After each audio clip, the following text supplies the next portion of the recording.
Plane infinite sheet है,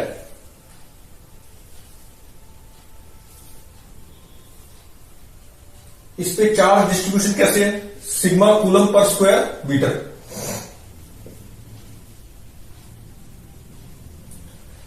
अब यहां पे आर दूरी पे इनफाइनाइट है ये, तो आर दूरी पे क्या पूछिए, इलेक्ट्रिक फील्ड। तो हमने क्या ले लिया, गॉसियन सरफेस, एक सिलेंडर ले लेते हैं ऑफ लेंथ एल, एरिया कितना हो गया ए, ये एरिया वेक्टर इसी डायरेक्शन में है, इसकी वजह से इलेक्ट्रिक फील्ड कहां होगी, ऐसे। अच्छा, कर्व्ड सरफेस की बात करें तो इलेक्ट्रिक फील्ड ऐसे और एरिया वेक्टर ऐसे, इसी तरह से कर्व्ड सरफेस का एरिया वेक्टर ऐसे, इलेक्ट्रिक फील्ड कैसे होगी, ऐसे। फिर इसी तरह से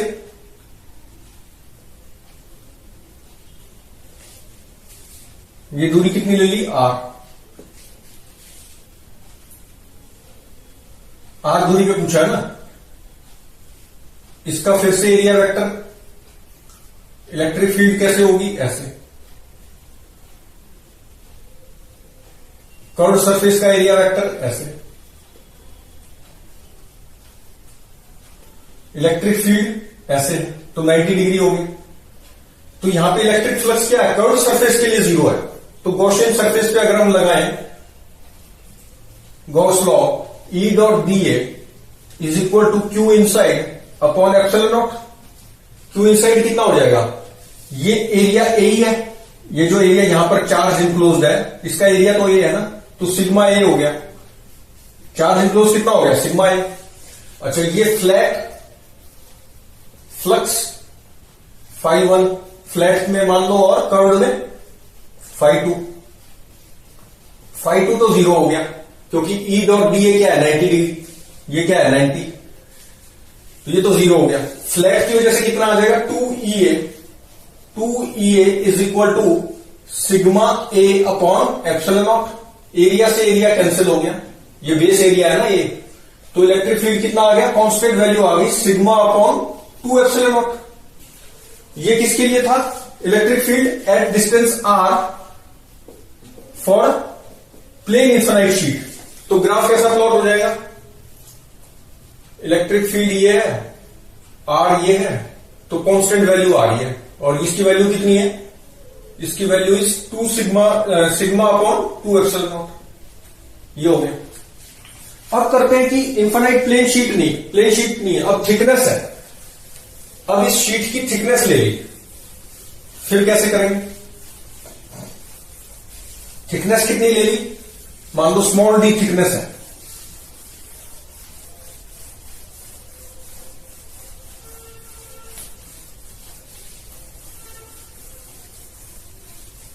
कैसे, ऐसे ले ली,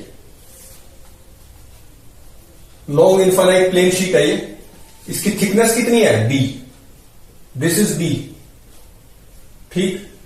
तो पहले इनसाइड निकाल लेते हैं, इलेक्ट्रिक फील्ड किसके निकाल लेते हैं, L less than D by 2।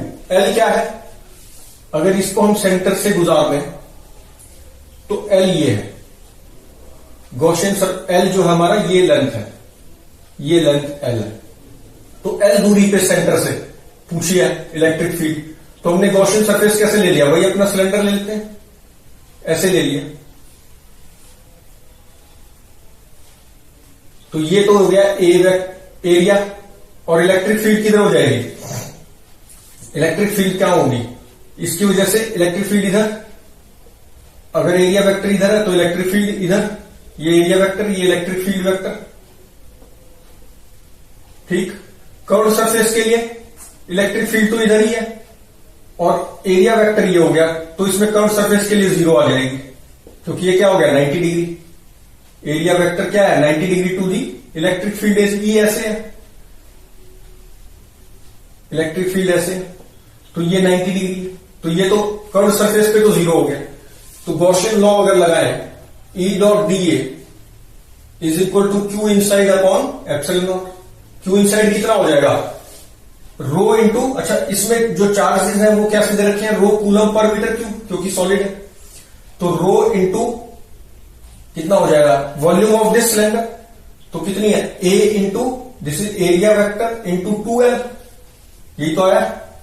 Row V volume कितनी होगी, ये 2L लेंथ है ना, तो area into 2L upon epsilon naught. अच्छा, E dot D A curve की वजह से और फ्लैट सरफेस की वजह से, यहां पर क्या है, कर्व की वजह से 0, क्योंकि एंगल ई एंड ए के एरिया वेक्टर में 90 डिग्री हो गया, और फ्लैट की वजह से क्या आ जाएगा, ई इंटू एक फ्लक्स इधर ई ए और ई ए, तो 2EA is equal to rho A 2L upon epsilon naught. तो 2 से 2 कैंसिल, ए से ए कैंसिल, तो इलेक्ट्रिक फील्ड कितना आ गया, rho L upon epsilon naught. तो L तो वेरिएबल है, क्योंकि ये कितनी दूरी पे है, ये L वेरी कर सकता है। अच्छा, ये तो फर्स्ट पार्ट हो गया, less than d/2। Second part अब करते हैं, L ग्रेटर देन d/2 हो तो फिर कैसे करेंगे, ये रिजल्ट यही रहने देते हैं, प्लॉट करेंगे ना ग्राफ बाद में।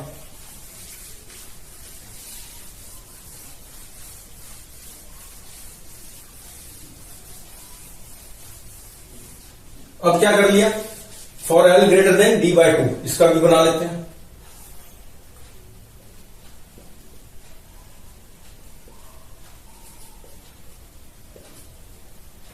d/2, तो L ग्रेटर देन d/2 मतलब कि ऐसे है, ये जो लेंथ है ये हमारी d/2 से ज्यादा है, d/2 तो ये है ना, ये d/2 है, तो इससे ये ज्यादा ले लिया हमने, ये लेंथ है इधर, और गॉसियन सरफेस हमने ऐसे ले लिया। ये कितनी है लेंथ, L है, this length is L। L क्या है, ग्रेटर देन d/2। अच्छा, अब यहां पर L पे पूछिए इलेक्ट्रिक फील्ड, यहां पूछिए ना इलेक्ट्रिक फील्ड कितनी है, तो इलेक्ट्रिक फील्ड इधर, एरिया वेक्टर इधर, ये एरिया वेक्टर फिर से इधर, इलेक्ट्रिक फील्ड तो इधर ही है, तो ये कितना हो गया 90 डिग्री। तो कर्व सरफेस से तो फ्लक्स अभी भी क्या है, 0, सेम पिछले वाला ही केस हुआ। एरिया वेक्टर इधर, एरिया वेक्टर इधर, इलेक्ट्रिक फील्ड इधर, इलेक्ट्रिक फील्ड इधर,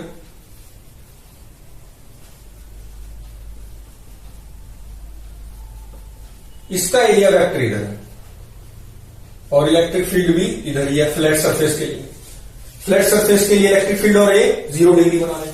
applying Gaussian law for this close surface, Gaussian surface पे अगर लगाएं गॉस लॉ, तो Q inside upon epsilon not. Q inside कितना हो गया,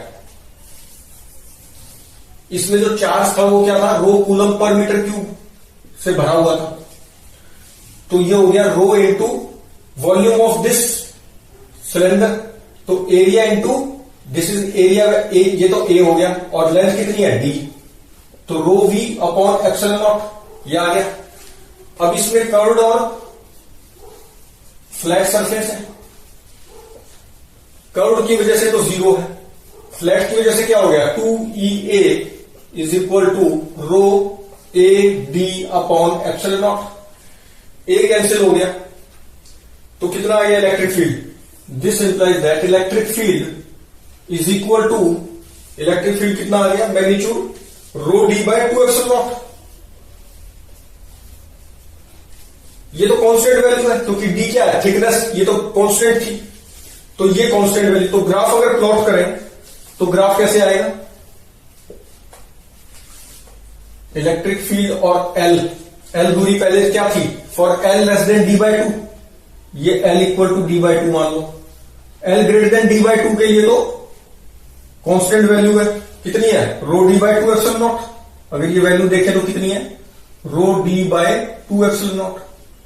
अच्छा, और यहां से d/2 के लिए क्या थी, वो हमने कर दी शायद, वो थी स्ट्रेट लाइन आ रही थी ऐसे, रो L/एप्सिलॉन नॉट ऐसा कुछ था ना, उसके लिए क्या थी, जब ये यहां पर था तो AL, तो वो डायरेक्टली प्रोपोर्शनल थी, देखना वो मिट गया, तो वो डायरेक्टली प्रोपोर्शनल टू L थी, तो ये होगी electric field for L less then d/2, और d/2 के बाद क्या होगी, कांस्टेंट वैल्यू। तो चेक कर सकते हैं उसको, मिट गया अभी, पहले हमने निकाला था उसकी value rho L by epsilon ऐसे कुछ थी, तो वो स्ट्रेट लाइन रेफर कर रही थी, एल वेरिएबल था ना। तो ये अब ठीक, ये हमारी इन्फाइनाइट शीट की वजह से भी हो गया, electric field using Gauss law. अब जो शीट है वो पहले हमने प्लेन शीट ले ली, फिर उसके बाद ये शीट विथ थिकनेस, दोनों इन्फाइनाइट थी लेकिन ये थिकनेस थी उसमें प्लेन थी, तो दोनों की वजह से इलेक्ट्रिक फील्ड निकाल लिया हमने यूजिंग गॉस लॉ।